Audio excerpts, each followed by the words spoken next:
The year is 1870. Imagine a crisp July morning in Paris, but a chill wind blows in from the east. This isn't a meteorological phenomenon, it's the icy breath of war, and it carries with it the destiny of nations. Prussia, a rising military power, is on the march led by Otto von Bismarck, the Iron Chancellor. Europe in the 19th century was a tinderbox of nationalism and ambition. The German people, divided into numerous states, yearned for unity. Prussia, with its powerful army, saw an opportunity. France, under Napoleon III, watched Prussia's rise with growing unease. The spark that ignited the powder keg was a dispute over the Spanish throne. Bismarck skillfully manipulated the situation, editing the Ems dispatch to provoke France. Outraged, Napoleon III declared war on Prussia on July 19, 1870.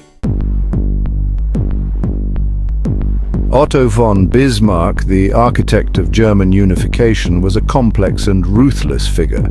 He believed in power politics and the pursuit of national interest above all else. Bismarck understood the power of nationalism. He knew that a victorious war could unite the German people under Prussian leadership.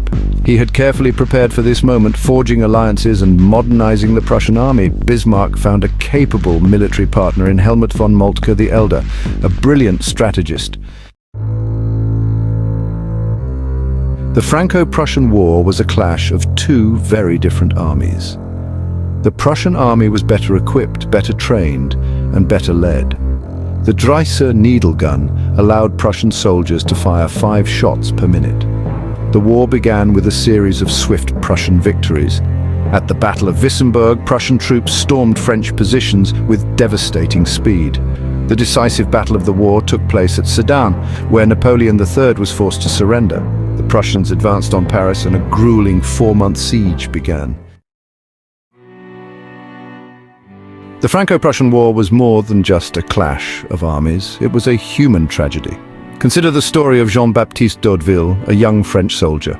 He joined the army full of patriotic zeal, eager to defend his homeland. But the reality of war proved far different from his romantic ideals. Jean-Baptiste wrote in his diary about the horrors he witnessed and the fear that gnawed at his soul. On the Prussian side, Wilhelm Müller, a young lieutenant, expressed his excitement at proving himself in battle. But as the war progressed, Wilhelm's initial enthusiasm waned. He was confronted with the brutality of war and the suffering of innocent civilians. The Prussian victory in the Franco-Prussian War was not simply a matter of luck. It was the result of careful planning, technological innovation, and a ruthlessly efficient military machine. The Prussian army was a highly disciplined force, trained to execute complex maneuvers with precision. The Prussian general staff played a crucial role in this success.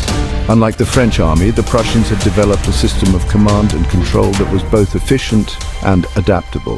The Dreiser needle gun gave them a decisive advantage in battle. Railroads allowed the Prussians to transport troops and supplies with unprecedented speed. The siege of Paris ended in January 1871 with the city's surrender. The Franco-Prussian War was over. Prussia had achieved a stunning victory, one that would have profound consequences for Europe. On January 18, 1871, the German Empire was formally proclaimed. The war marked the end of French hegemony in Europe. France was forced to cede Alsace-Lorraine to the newly unified Germany. The unification of Germany created a new power balance in Europe. Germany became a dominant force on the continent.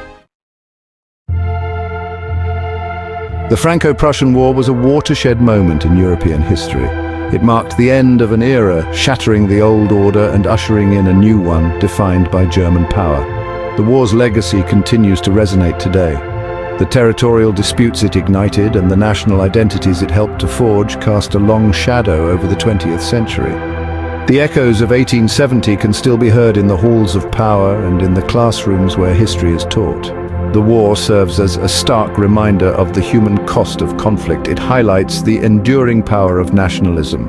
As we look back on this pivotal moment, we ponder the lessons learned, or perhaps not learned, from the ashes of 1870.